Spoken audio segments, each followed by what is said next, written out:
Donc on va passer maintenant à la partie coût de la vie. Est-ce que le coût de la vie au Danemark était plus ou moins cher que la France? Alors le Danemark, comme j'ai dit précédemment, fait partie de ces trois pays scandinaves avec la Norvège et la Suède qui sont très chers, en sachant que dans le palmarès, c'est quand même le Danemark qui est le moins cher sur les trois. Donc bien sûr, le coût de la vie est beaucoup plus cher.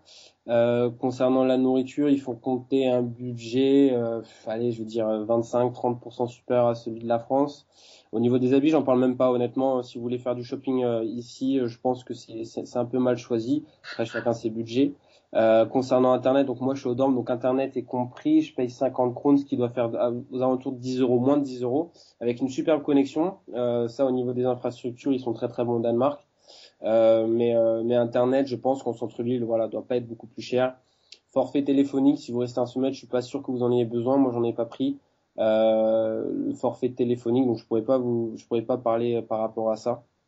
Euh, tout ce qui est livres, bah, comme il faut acheter des livres qui sont des livres académiques, que ce soit un peu partout dans le monde, ils sont plutôt chers. L'avantage de Sodenborg, c'est que, enfin, de SDU, parce que ça n'a rien à voir avec la ville, c'est que l'université fait venir assez rapidement les bouquins d'un peu partout au Danemark, puisqu'ils ont plusieurs campus. Donc c'est très facile de les avoir. Et bon, bah, les prix du matériel scolaire, généralement, ouais, pour les bouquins, c'est de 70 à 120 euros. Maintenant, tout ce qui est fourniture scolaire, bon, l'université fournit tout ce qui est feuilles et les stylos, bon, ça vaut absolument rien. Inscription des cours, donc le cours de danois est gratuit. Je crois pas qu'il y ait des cours payants. Ça, c'est toujours quelque chose qu'ils offrent gratuitement. Il y a énormément d'opportunités au Danemark parce que c'est quand même un pays assez petit, donc ils organisent énormément de choses qui sont généralement gratuites. Et puis pour les transports en commun, ici on ne les utilise pas. Moi qui ai une voiture, donc pour l'essence c'est un peu plus cher. Bon, maintenant elle est tellement chère en France que finalement la différence elle doit se faire de 10 centimes le litre, ouais, à peu près. Et sinon, les dépenses, l'alcool est beaucoup plus cher, par contre. Bon, c'est aussi une dépense, hein, d'études en échange. Donc, l'alcool est beaucoup plus cher, mais comme je l'ai dit avant, Flensburg, qui se trouve à 45 minutes de Sodenborg, est disponible, c'est l'Allemagne. Donc, moi, par exemple, je vais faire mes courses une fois par semaine. Je fais toutes mes courses. Donc, moi, je paye les prix allemands, qui sont à peu près ceux de la France.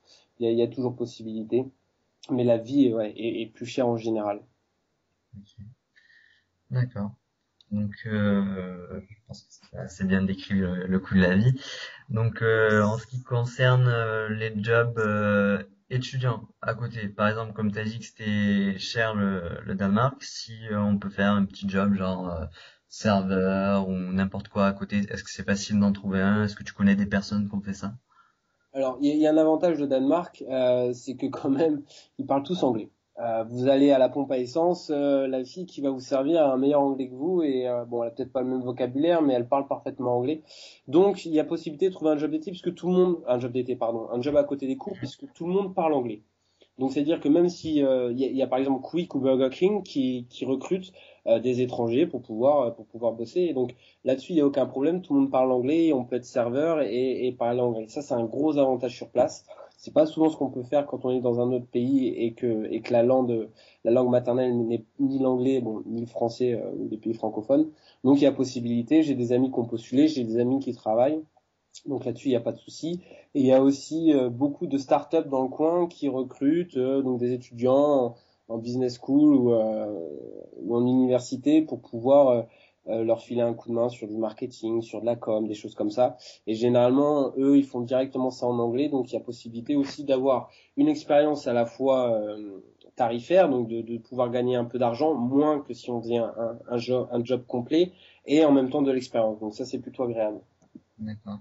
Et c'est possible de faire des stages dans ces startups par exemple? Euh, bah, honnêtement, les startups qui proposent ça, généralement, pour moi, elles ont pas l'intérêt à faire un stage dedans, puisque ça apportera très peu. Maintenant, pour faire un stage au Danemark,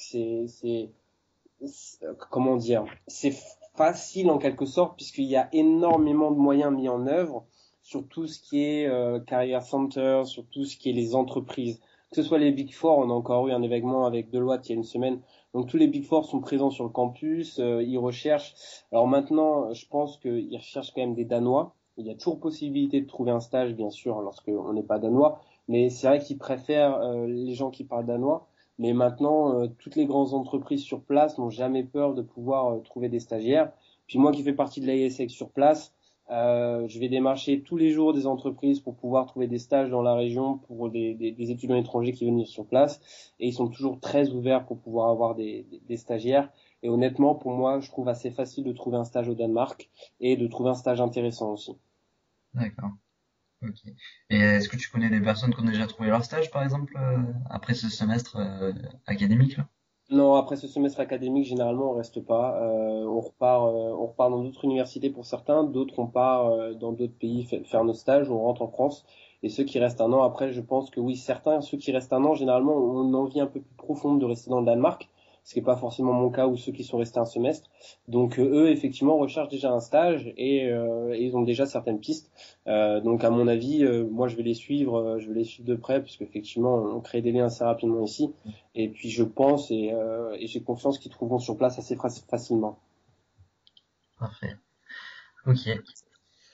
Bon, bah maintenant on va passer alors à la dernière partie, tes avis et tes conseils. Tout d'abord, qu'est-ce qui t'a le plus marqué durant ton séjour, enfin, qui est bientôt fini, quoi. Bah c'est le fait qu'on a voyagé un peu partout en Europe et qu'on n'est pas resté sur place, clairement. Moi j'ai fait c'est super pour aller visiter la Norvège, pour aller visiter la Suède, ça coûte rien en avion. Le seul inconvénient c'est de trouver l'aéroport le plus proche de Swedenborg. Donc ça, par contre c'est toujours une mission parce que il y a trois aéroports. Bah, pour ceux qui iront, il y a trois aéroports, ça vous évitera de chercher. Donc il y a Hambourg qui se trouve en Allemagne pour pouvoir décoller. Copenhague, mais il y a toujours ce souci de traverser le pont qui est assez cher. Ouais. Et l'aéroport de Billund. Billund, donc B-I-2-L-U-N-D, qui est un aéroport low cost et qui a beaucoup de vols sur Copenhague, sur Oslo, sur Stockholm, sur Helsinki. Donc ça, c'est très intéressant.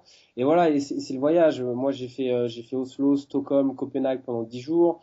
Ensuite, je suis parti, avant de venir, j'avais fait Berlin. Après, j'ai fait Amsterdam, Bruxelles. On a fait bien sûr Hambourg. On a voyagé dans le Danemark. Voilà. Ce qui m'a marqué le plus ici, c'est que finalement, comme on est dans une ville assez petite, qu'on a un peu de temps libre et qu'il y a une forte communauté d'étudiants en échange et qu'on s'entend très bien, on se planifie des voyages dès qu'on peut. Et des voyages qui coûtent pas forcément cher. Et c'est vraiment ce qui m'aura plus marqué pendant ces 4 mois, c'est que finalement j'ai dû faire 3 mois sur place ou 2 mois et demi sur place, et que pendant un mois et demi, 2 mois, j'ai voyagé. Voilà. Ok. Donc, quel conseil tu donnerais aux étudiants qui souhaitent partir dans cet établissement? Ne pas avoir peur de bouger dans la ville? Ouais, voilà, ou de bien considérer leur choix. Pour les masters, je préférais Odense. Ça dépend, on est tous très différents. Voilà, Swedenborg, comme je l'ai dit, c'est 23 000 habitants. C'est moi, j'ai 3 cours, j'ai 12 heures de cours par semaine. Il y a certains qui ça correspond. C'est une vie calme, agréable, calme, avec un très très fort esprit entre je le répète parce que c'est vrai, hein, entre les étudiants en échange.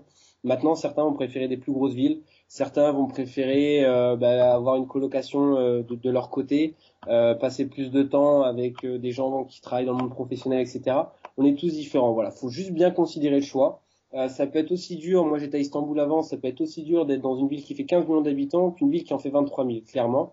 Ça peut être aussi dur dans une université, on a 60 cours de choix, une université on en a 6. Faut juste bien considérer son choix et c'est vraiment mon conseil. N'hésitez pas à appeler les gens qui étaient sur place, à leur demander des conseils. Moi, je remercie 100 fois la personne qui m'avait dit, je suis venu avec ma voiture ici. Moi, je suis venu avec ma voiture et c'est un bonheur pas possible.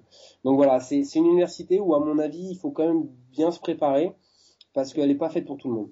Donc voilà, essayez d'en parler autour de vous. Parlez-en à l'OIP, parlez-en à Monsieur Petrosino qui aujourd'hui s'occupe du Danemark et surtout contactez les anciens étudiants qui étaient sur place avant. Ok.